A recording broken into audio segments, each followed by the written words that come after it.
Hey guys, it's Nick. Today in Florida, Governor DeSantis passed a bill to dissolve a handful of special districts, including the Reedy Creek Improvement District, where the Disney World resort resides. I'm going to explain what Reedy Creek is and give a little history about it. Then I'm going to look at how bad or how good this could be for Disney stock, which is down about 35% from its 52-week high. In 1963, flying south past Orlando, Walt Disney peered down at the intersection of two big highways and said, "That's it." Disney had been scouting for a location for an eastern counterpart to Disneyland, which had opened in 1955. But he didn't just want a few hundred acres to build an amusement park. He wanted a much larger piece of land where he could control everything. Unlike in California, where there were a jungle of signs, lights, and fly-by-night operators that have fed on Disneyland's audience. That's his direct quote. By mid-1965, Disney had bought around 43 square miles of its desired land for just over $5 million.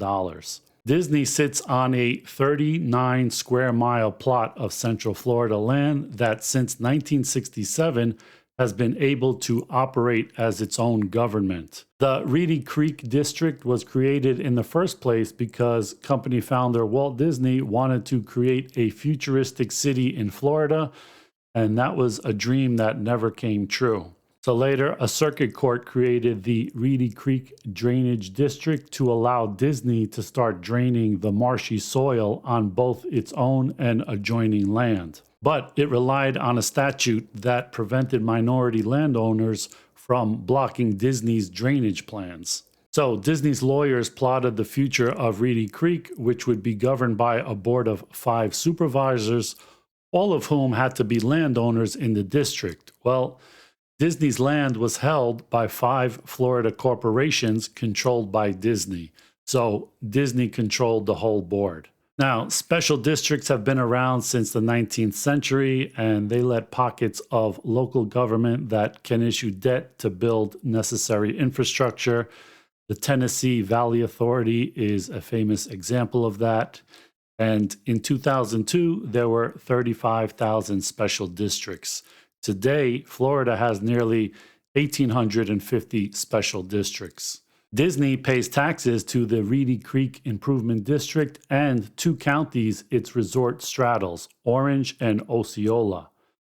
The district in turn provides services including fire response, emergency medical services, water and sewage treatment, and can issue municipal bonds to finance infrastructure projects, which comes with tax advantages. Walt Disney World paid $780 million in state and local taxes in 2021.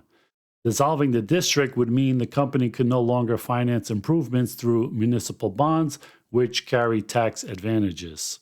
Now, most stories I see in the media say that dissolving the district would make the 2 counties responsible for its maintenance and possibly force them to increase property taxes to accommodate the new burden. Reedy Creek also owns nearly $1 billion in bonded debt accumulated over the last several decades to finance major projects.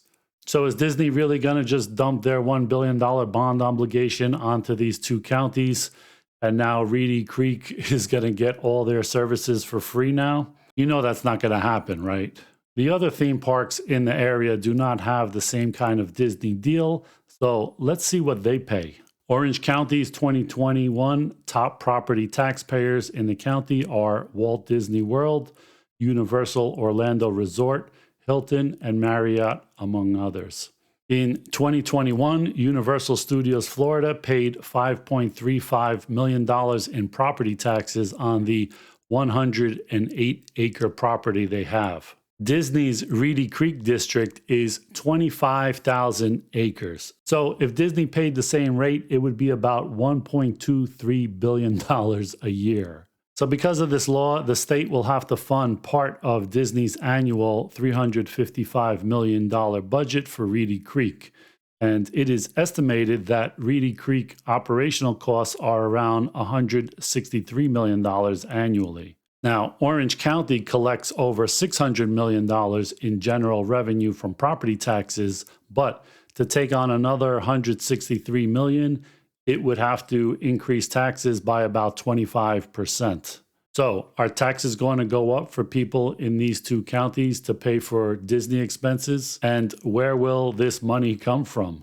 Well, first of all, there is no state income tax in Florida, so it won't come from income taxes on the people. And as for property taxes, there is a homestead exemption for your primary residence that limits annual increases in assessed value of property with homestead exemption to 3% or the change in the CPI index, whichever is lower.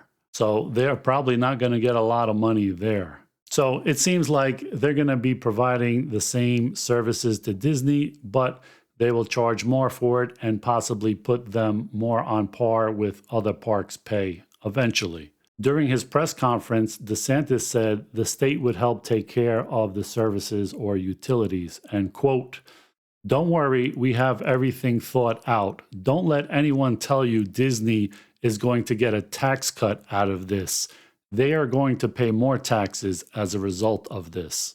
Well, there you go. For the people that hate corporations getting special deals and not paying their fair share, they should be very happy with this law, right? But apparently they're not. Now, this law goes into effect in June 2023, so a lot can happen in that time. The bottom line is that Disney's operations can get a little or a lot more expensive. With inflation going crazy, there is only so much they can raise prices to offset higher labor and operating costs, in addition to whatever the law is going to cost them in higher operational costs per year. So, is the worst news out now for Disney and it's time to buy? Let's take a look. So, Disney stock was a little over 200 back in March 2021. Now it's around 118. And it's only down less than 3% on this day that the Dow was down almost 1,000 points, and all this bad news on this Disney law came out as well. So you see, before the pandemic, Disney was bouncing around, 100, 125, and 2019 went as high as almost $150. Let's see what they were earning back here before the pandemic and what they're earning now. So in the last 4 quarters, they've had about $3 billion in earnings. Looking at an annual chart, 2021, $2 billion. 2020, they lost almost $3 billion. 2019, the 1 year before the pandemic, they made $11 billion on $69 billion in revenue, about 15% net earnings on their revenue. But these last 2 years, they've had very similar revenue, but their earnings